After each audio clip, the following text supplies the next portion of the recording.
We are going to do thermodynamic processes.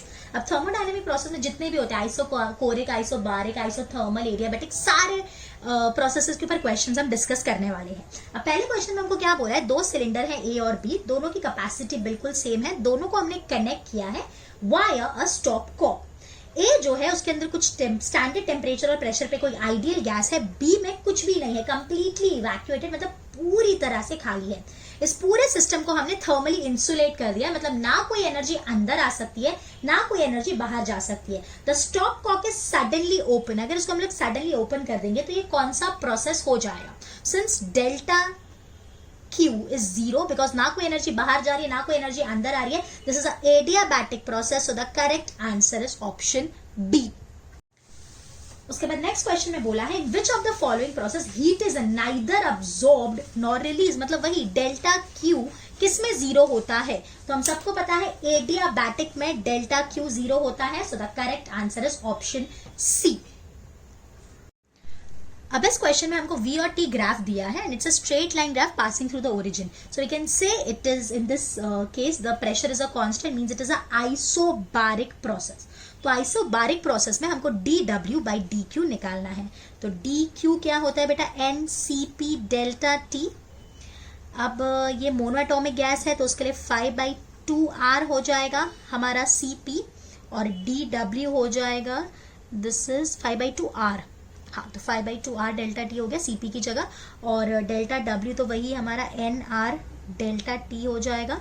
तो अगर हम dW by dQ लिखते हैं, दिख रहा है ना आप लोग को ये नीचे वाला, हाँ ठीक है, तो ये हो गया NR, थोड़ा सा ऊपर ले लेती हूँ, NR delta T upon N 5/2R delta T, R ने R को मार दिया, N ने N को मार दिया, डेल्टा T ने डेल्टा T को मार दिया, तो हमको क्या मिला, dW by dQ is 2/5, so the correct answer is option A।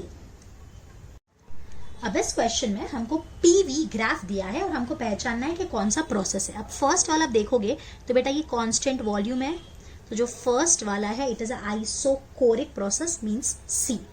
जो फोर्थ वाला है वो डायरेक्ट देख लो, वो कांस्टेंट प्रेशर पे हो रहा है, तो जो फोर्थ वाला है it is constant pressure means isobaric, तो उसका आएगा बी।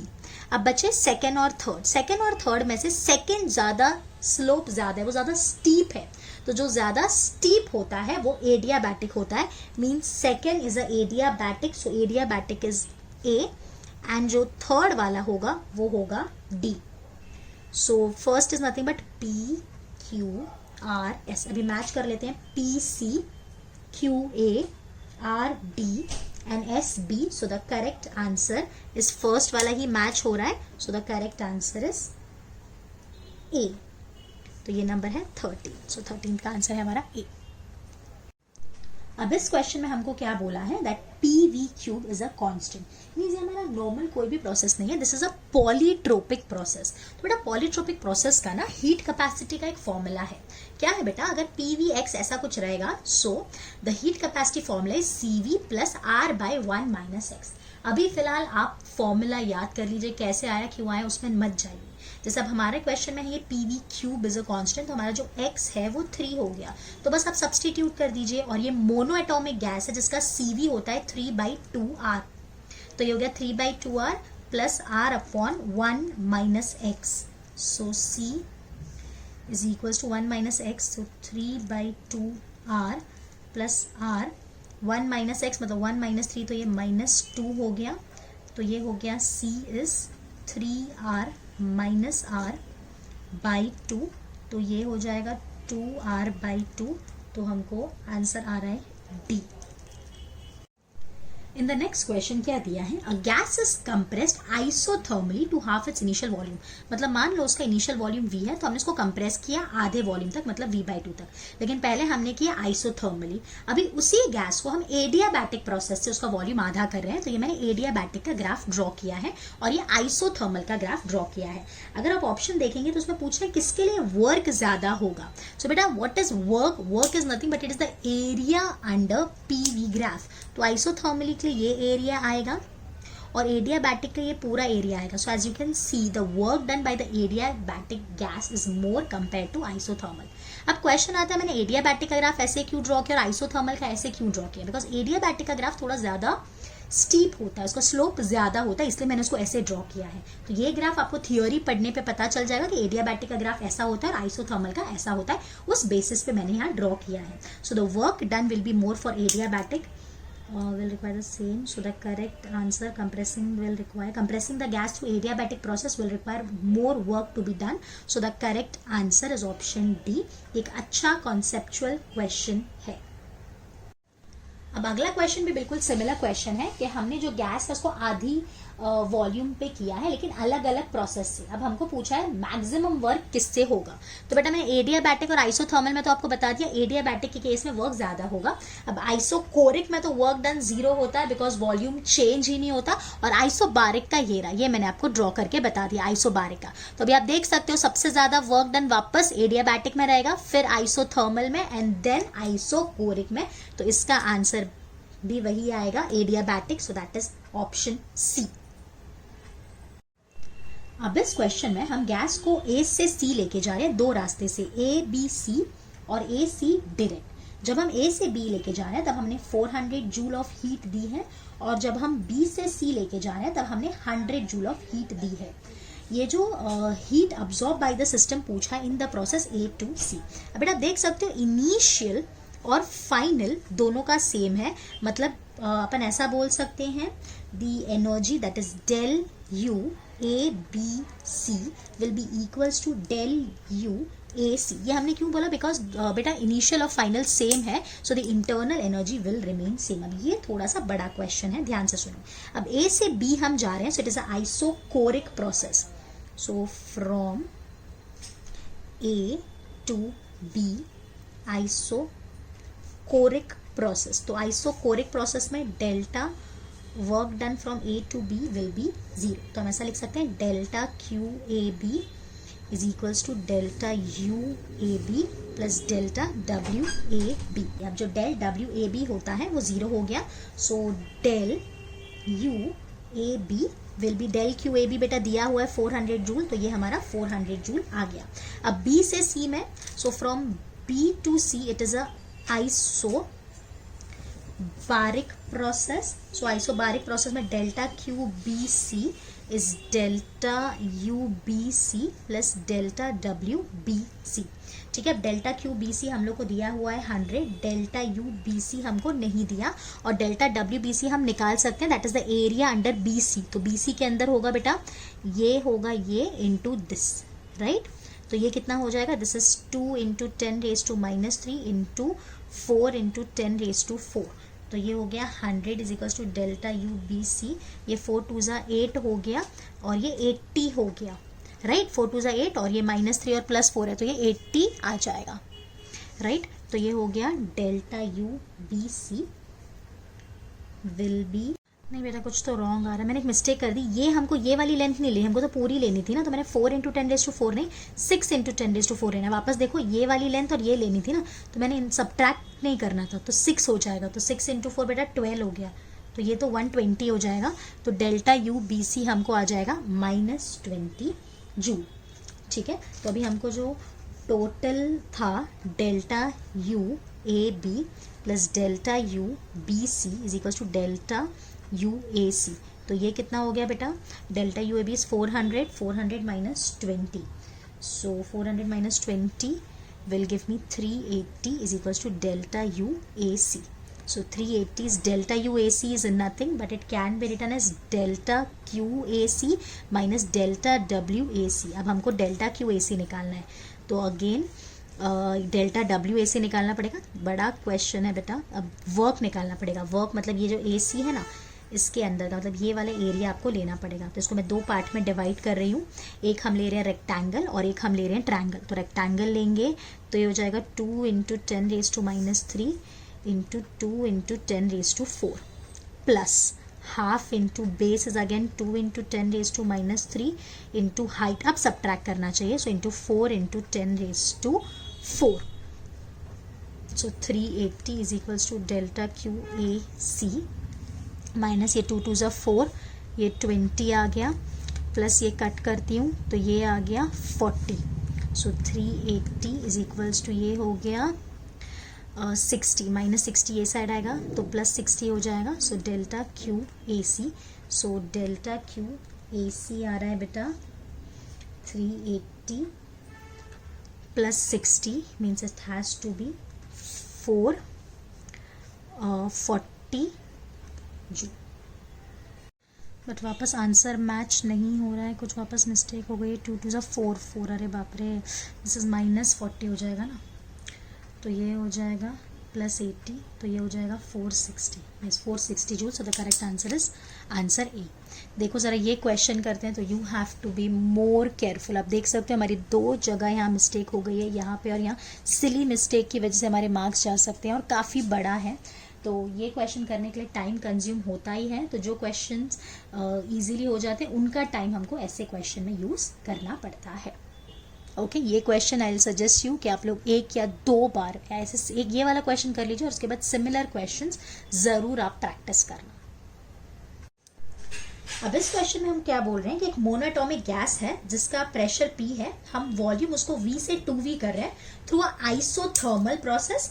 उसके बाद हम एडियाबैटिक प्रोसेस से वॉल्यूम को 16V कर रहे हैं। हमको फाइनल प्रेशर दिया पूछा है और हमको गामा दिया है। Again a good question. अब इसमें हमको क्या बोला है कि इनिशियल प्रेशर P है, वॉल्यूम V है, सो PV is a constant because it's isothermal process, हम वो यूज कर रहे हैं। तो फाइनल प्रेशर P' ले लेते हैं और वॉल्यूम 2V। VV कट गया तो यहाँ से हमको P' मिला P/2, मतलब पहले जब हम आइसोथर्मल प्रोसेस से जा रहे हैं तो हमारा प्रेशर P/2 हो गया है। तो हमारा अभी प्रेशर हो गया है P/2, हमारा वॉल्यूम है 2V। तो एडियाबैटिक प्रोसेस के लिए बेटा फॉर्मूला है PV gamma is a constant, तो मैं गामा लिख रही हूँ। फाइनल प्रेशर हमको पता नहीं, फाइनल वॉल्यूम हमको दिया है 16V और ये गामा।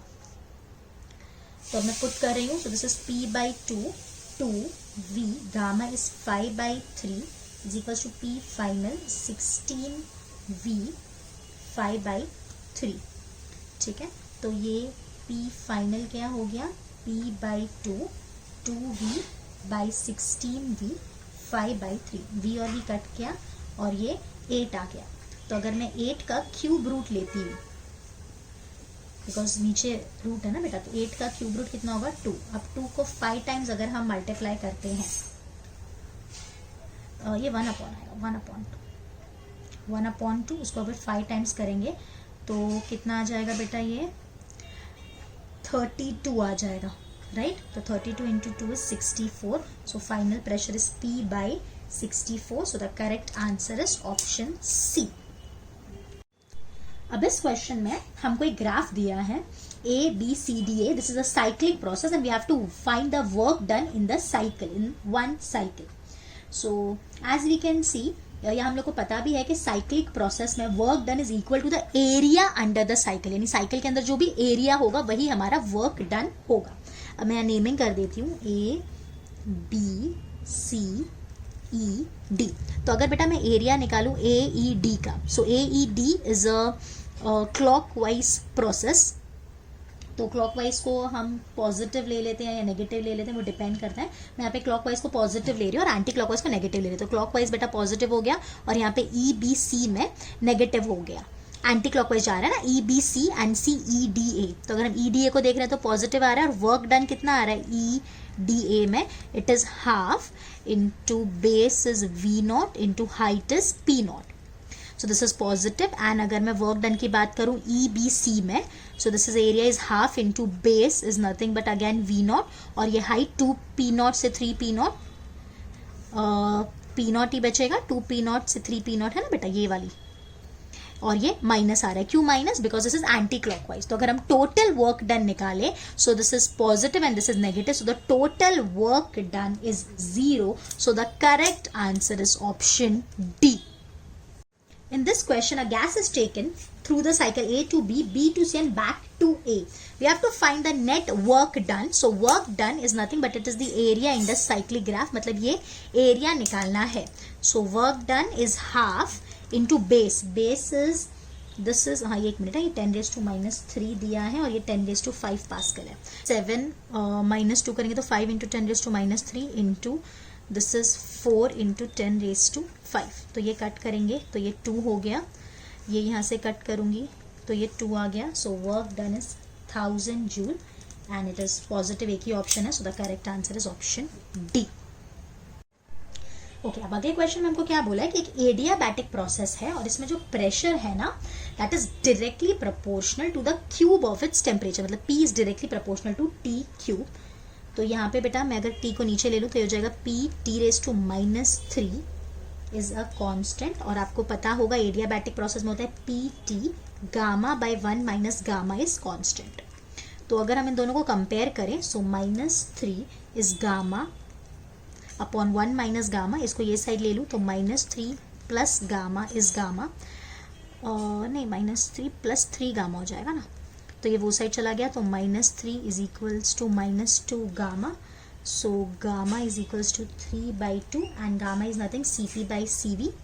तो Cp/Cv is 3/2. So the correct answer is option B. In this question एक थर्मोडायनेमिक सिस्टम में क्या बोला है कि एक साइक्लिक प्रोसेस से हम जा रहे हैं ABCD और हमको फाइंड करना है heat rejected by the gas. So as in the cyclic process you know del U is 0 and del Q will be equals to del W. हम del W निकाल लेंगे. del W will be area of a rectangle. तो rectangle के लिए बेटा ये हो जाएगा अपना this is 2V and this is P. So work done is -2PV. Minus क्यों लिया? Because this is anti clockwise. So delta Q is -2PV. So that is nothing but the heat rejected. तो कितनी heat reject की है? That is 2PV. So the correct answer is option A. अब इस question में हमको दिया है कि एक आइडियल गैस A से B जा रही है लेकिन 3 डिफरेंट प्रोसेस से. तो हमको Q1, Q2, Q3 और del U1, del U2 और del U3 का रिलेशन निकालना है. As we can see initial और फाइनल सेम है तो del U1 तीनों का सेम होगा. सो del U1 is equals to del U2 is equals to del U3. अगर अभी अपन वर्क की बात करें so for a PV graph work is nothing but the area under the curve. So A से B में obviously work done ज्यादा होगा compared to 2 and then compared to 3. So therefore Q1 will be greater than Q2 will be greater than Q3. So the correct answer is option A. अब इस question में हमको क्या बोला है कि डायटोमिक गैस है जिसका गामा हमको दिया है 1.4, जिसका इनिशियल प्रेशर 2 atm है, इनिशियल टेम्परेचर दिया है 27 डिग्री सेल्सियस और फाइनल टेम्परेचर दिया है 927 डिग्री सेल्सियस. हमको फाइनल प्रेशर पूछा है. सो ये हम रिलेशन लगा रहे हैं T gamma by P. Gamma -1 is a constant. तो यहां से हम ऐसा बोल सकते हैं T1 by T2 gamma is P1 by P2 gamma -1. So that is P1 by P2 is T1 by T2 gamma by gamma -1. So P2 की अगर हम बात करें तो वो हो जाएगा P1 T2 by T1 gamma by gamma -1. अब जो सेल्सियस में दिया इसको कन्वर्ट करना पड़ेगा. सो P2 इज P1 की वैल्यू 2 है, T2 इज कितना दिया 927, तो प्लस 273 करेंगे तो वो 1200 हो गया. T1 हमको 27 दिया है तो प्लस 273 करेंगे तो वो 300 हो गया. तो ये मुझे 4 आ गया. अब गामा की वैल्यू कितनी है 1.4. सो 1.4 upon 1.4 -1. So P2 is 2 4. 1.4 by 0.4 तो इसको अपन 14/4 दैट इज 7/2 लिख सकते हैं. तो ये हो गया P2 इज दिख रहा था ना आप लोग को. हाँ. सो P2 इज इक्वल्स टू 2. अब ये 4 को मैं 2⁻2 और ये बाहर 7/2 लिख रही हूँ तो ये 2 कट गया. सो P2 इज इक्वल्स टू 2 × 2⁻7. तो अगर हम इसको 2 को 7 टाइम्स मल्टीप्लाई करेंगे तो कितना आएगा? तो ये आ गया 2 × 128. So final pressure comes out to be 256 atm. So the correct answer is option D.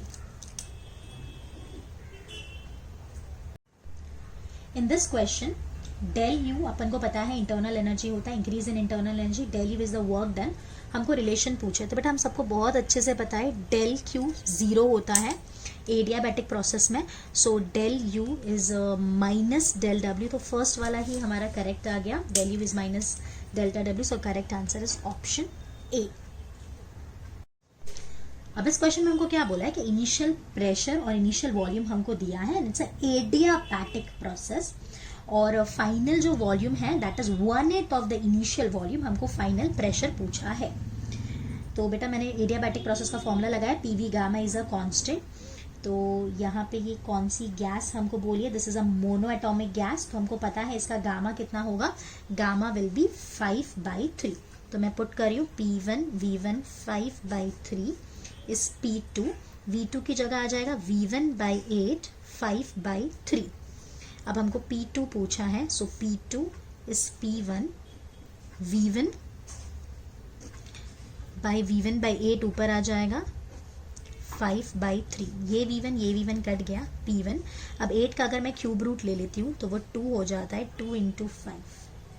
अब 2 इंटू एज इन 5 टाइम्स करेंगे तो 32 हो जाएगा. सो फाइनल प्रेशर इज 32 P1.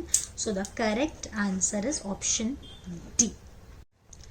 अब अगले क्वेश्चन में हमको कुछ पता लगाना है कि इसमें से कौन सा गलत स्टेटमेंट है. सो फर्स्ट में क्या बोला है, in an isochoric process pressure remain constant. First वाला ही रॉन्ग है, आइसोकोरिक में वॉल्यूम कांस्टेंट रहता है. सेकेंड वाला राइट है, आइसोथर्मल में टेम्परेचर कांस्टेंट रहता है. Adiabatic PV gamma is a constant and in adiabatic process the system is insulated. तो बी सी डी सारे राइट हैं, जो रॉन्ग है दैट इज ए. अब इस क्वेश्चन में हमको क्या बोला है कि हमारे पास 1 मोल ऑफ आइडियल गैस है जिसका इनिशियल टेम्परेचर T है. हमने उस पर एडियाबैटिकली वर्क किया. कितना वर्क किया, 6R जूल. यहाँ पे गामा दिया है 5/3, तो हमको final temperature of the gas पूछा है. तो बेटा अब सबको एडियाबैटिक वर्क का फॉर्मूला पता है. Work is NR T initial minus T final bye gamma -1. तो बस इस चीज का हमको यूज करना है. ये जो वर्क है ये 6R दिया है, 1 मोल है तो ये R हो जाएगा. T इनिशियल T है, T फाइनल हमको ढूंढना है. और गामा की वैल्यू 5/3 दी है, तो 5/3 -1, ये R कट गया, तो ये T माइनस T फाइनल, ये हो जाएगा 5/3 -1 दैट इज 2/3. तो ये 2/3 हम ये साइड लेके आते हैं, ये कट गया तो ये 4 आ गया. तो 4 is equals to T minus T final.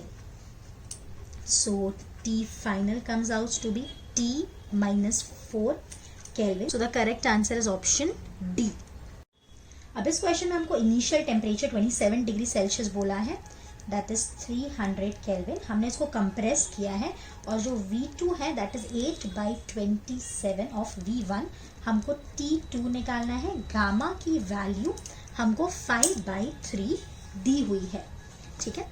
अब बेटा आप सबको एडियाबैटिक प्रोसेस का फॉर्मूला पता है. यहाँ पे हम लगाएंगे T V gamma -1 is a constant. So that is T1 V1 gamma -1 is T2 V2 gamma -1. So T1 is 300. इसको मैं ऐसा लिख देती हूँ V1 by V2 gamma -1 is equals to T2. So ये हो गया 300 V1 ही रखती हूँ और V2 की जगह मैं लिख रही हूँ 8/27. तो 27 ऊपर आ गया V1 और बाहर है gamma -1 which is 5/3 -1 is T2. V1 cut गया तो ये हो गया. अच्छा ये इंटू इक्वल्स टू नहीं है. 300 into 27/8 5/3 -1 will be 2/3 is equals to T2. अब उसके बाद 300 27 का क्यूब रूट लेंगे तो 3 आएगा और 8 का क्यूब रूट 2 और बचा 2 is equals to T2. So 300 into 9/4 is T2. इसको मैं कट करती हूँ. ये 150 ये 2 ये 75.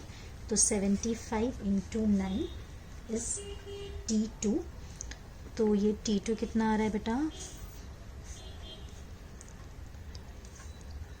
67. तो 675 केल्विन.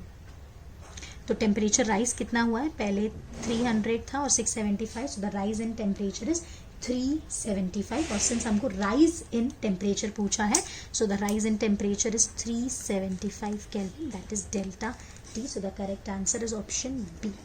अब इस क्वेश्चन में हमको क्या बोला है कि गैस एक्सपैंड हो रही है V1 से V2, तो कौन से केस में वर्क डन सबसे ज्यादा होगा. So here it is expansion. इसके पहले जो मैंने आपको बताया दैट वाज कंप्रेशन. तो बेटा जैसा आप देख सकते हो पहला आइसोबारिक है, फिर आइसोथर्मल और उसके बाद एडियाबैटिक. आइसोकोरिक में तो वर्क डन 0 ही होता है. तो पीवी ग्राफ का जो एरिया है वो हमको वर्क डन देता है. तो सबसे ज्यादा वर्क डन आएगा आइसोबारिक का, उसके बाद आइसोथर्मल का एंड देन एडियाबैटिक का. So the correct answer is option D.